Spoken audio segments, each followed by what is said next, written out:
Aquest llibre que tinc a les meves mans, Rafael Ramis, 1880-1936, catalanista, republicà, socialista i maçó, és un assaig biogràfic sobre un home d'ideals, sobre un lluitador, sobre un home compromès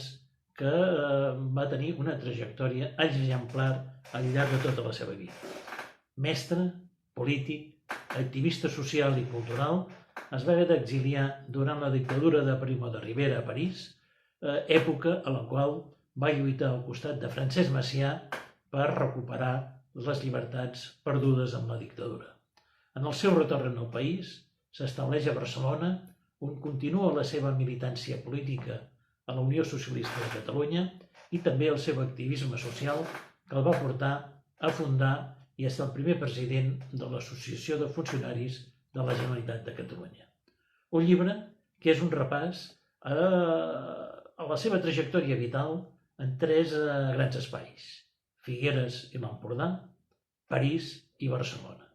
És la trajectòria d'un home que va estar al servei del catalanisme, del republicanisme i del socialisme. Un llibre per a conèixer